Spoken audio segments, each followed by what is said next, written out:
Troops, welcome back. My name is Lee and this is Pursue Purpose. Primarily, I'm an ultramarathon runner with the goal of competing in the infamous UTMB. I am, however, a sub-3 marathon runner. After only actually running 3 marathons. Rotterdam in 2009 with a time of 3:51. Yeovil in 2019 with a time of 3:01, and then Gloucester in 2020 with my current PB of 2:57. After my next 40-mile race in 2 weeks, I will be pushing to qualify for the British Army marathon team, and for that I need to run a marathon in 2 hours 40 minutes. Now, in this video I'm going to be explaining to you 4 truths about training and racing a sub-3 hour marathon. If you're a regular to this channel, it's no secret that I harp on about easy runs actually being easy and runners training their easy runs too hard. I actually run this sub-3 hour marathon 2 years ago with 96% of my training being below or at MAF. And to top that off, I didn't really go further than 16 miles. Right, let's get into it. My 4 truths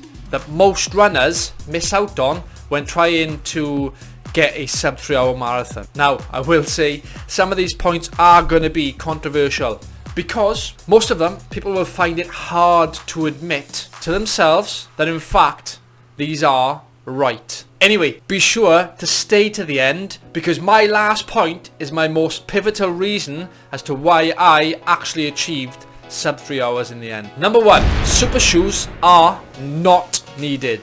I'll say that again. Super shoes are not needed. What do I mean by super shoes? Anything with a carbon plate. All it is hyper marketed and somehow fool everyday runners into thinking they can be a better runner just by purchasing these pair of trainers, often way past £200 mark. Now, the boom of the carbon plated shoe arose when the ultimate world's best runner Kipchoge run sub 2 hours in Project 159. After his shoe was leaked, it started the boom.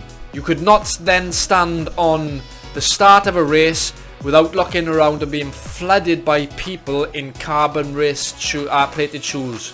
At the start it was Nike, now more brands are coming on board. Now, for many reasons, at the beginning I was completely against spending that money. 1, because I was an absolute cheapskate, and 2, there's much more value for money that you can get. Over £250 of your hard-earned money. The miles to pound ratio is absurd. Now let's take my Asics Dynaflight 2s, which I raced 2:57 in. They cost me less than £50. In training, I'd had a few pairs and I'd cover well past north of 500 miles. That's less than 10 pence a mile. Let's be generous and say that the super shoes you would get 250 miles out of racing, and you pay £250. £1 per mile. That would definitely make me cringe and not make me want to run in them. Now, let's look at some hard facts. Did the Asics stop me from running the sub-3? No, they definitely did not. But what I would say, especially having now running a super shoe, a more budgeted one, they do hold off the fatigue, so your legs will feel a lot less more fatigued than what the shoe, what a carbon shoe would give you. But is that worth the extra £200? I'll leave that one to you in the comments for debate. Is it worth the extra £200 to make your legs feel a little bit less fatigued? Don't generally go faster. 4% rule, as people say. Anyone watching this that has run a sub-3 hour marathon, on top of that, was it in a carbon plate shoe or was it not? Comment down below. Let's have a discussion. Okay, the second truth about running a sub-3 hour marathon that nobody talks about. This one is going to wind a lot of people up, I am sure, because I've never heard anybody talk about it or promote it or even advise it, and it's something I've had to learn the hard way myself. But here we go. Your long run, a run that should not only be dedicated to building stamina, building endurance, but also prepares your body to run at a set marathon pace. However, here's where things differ for me. You should not be running at marathon pace. I'll say that again, not be running at marathon pace. You should be running at 5 to 10 seconds faster per kilometre. Listen, hear me out. I'll explain why. To run a sub 3 hour marathon, you need to maintain a pace of 4 minutes 15 per kilometre, or roughly 6:51 per mile. Now let's say you do all your training runs at this said pace. So when you're doing your long run, you do it at that said pace and never ever go faster. Now, what happens if on the day something outside your control, okay, kicks off? Anything, an upset stomach, an uneven surface, a hill, a dropped gel, a missed water station. You've only trained at 4 minutes 15 per kilometre. What are the chances that you would be able to increase your energy levels in order to overcompensate, okay, for that gap, for that uncontrolled factor? I'm saying this because I speak from experience. In Yeovil in 2019, I had trained at 4:15 pace religiously. All my marathon pace runs in my long run were done at 4:15. And then at mile 24, I hit a looped hill and I didn't have the energy levels to allow me to push past and expend that extra energy to keep that, maintain that 4:15 pace. And what happened? I slowed up. I ended up running 3 hours and 1 minute. But 6 months after, 6 months later, I trained at 4 minutes 10 per kilometre, or 6:43 per mile. A typical long run session for me would be 3 times 4 kilometres at 4 minutes 10 per kilometre with a 2 kilometre float. This, along with a mental winning attitude, allowed me at 35 kilometres to overcome that fudge factor and any dips in pace. And despite the ice on the ground, because it was January in Gloucester, I'd managed to bank myself enough time to compensate, and I ended up running 2:57 because I trained at 4:10 and my body was prepared. In actual fact, my goal was 2:59.59. So to summarise, truth number 2, make sure your marathon paced efforts are a little bit faster, even if it's 5 seconds per kilometre. It will pay off. If you are finding value in this video, then please do consider giving the video a thumbs up. Subscribe if you're new, and if you haven't, what are you waiting for? It's free. I upload running content twice weekly on a Wednesday and a Sunday. Now, the third truth about training for the sub 3 hour marathon. And you knew this was coming. You do not need to do as much speed training as you think, or as you're often told. Don't get me wrong, if you're trying to gain a sub-elite status, by that I mean sub 2 hours 40 or even closer to 2:30, this doesn't apply. You need your speed training. But for the majority of runners, enthusiasts like me, where's the easy runs? Where's the easy runs? Where's the easy runs? Where's the easy runs? Where's the easy run? For the non-professionals, 3 hard sessions a week is too much. I don't care what you say. 3 hard sessions a week.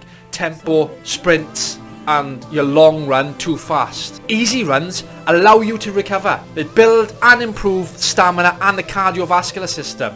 And they prepare you for your hard days. If you want to know more about easy running and why you're doing it wrong, I'll leave the link for a video I done on easy running at the end. I'm not going to say any more about that. And the moment you've been waiting for, the last point, number 4, the fourth truth about running a sub 3 hour marathon. Or, in fact, anytime. It's 70% mental attitude. 70%. Maybe more. I'm going to go out on a limb here and I'm going to say that you, you, sat there watching this. That's right. I'm talking to you. I bet my house, if you run a marathon, you would have hit the dreaded wall. There's many reasons that this will happen. Number 1, the pace you set off at was too fast. Now, look, I'm sorry to rub your ego, and I hate to say it, but you overestimated your fitness. You weren't as fit as you think you were.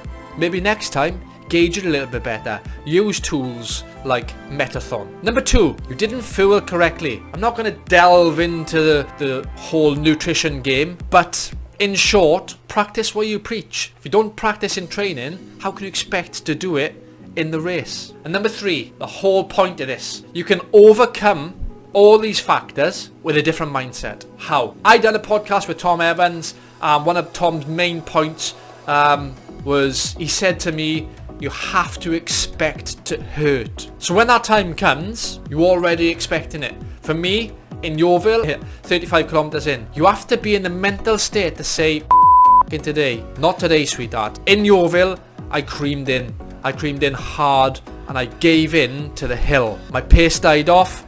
I ended up running 3 hours 1. For the next 6 months, I was absolutely raging. And I was adamant that this would not happen again. Even if I felt like death at 35 kilometers on my next marathon, I would not give in.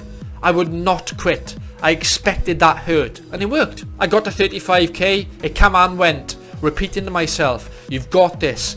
Control your pace. It worked. Expect the pain. They say that the race starts at 20 miles. And that's true. But this is where the mental battle also starts. You have to fight the urge to drop the pace. You have to fight it off. It can be done. You've just got to expect it to hurt. Well, troops, that wraps up my video on the 4 truths of training and running a sub 3 hour marathon. I've done a few videos on the sub 3 hour marathon. Just check my channel out.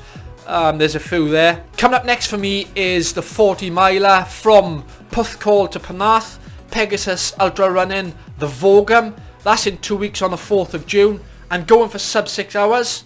So Wednesday, I'll probably publish how I'm going to tape. I start taping on Monday. And then Sunday, I'll do a video on the kit that I plan to use for that race. Thanks for watching. I really do appreciate it. If you do have any questions at all, then please drop them in the comments. And I'll do my best to answer them. And I'll see you Wednesday.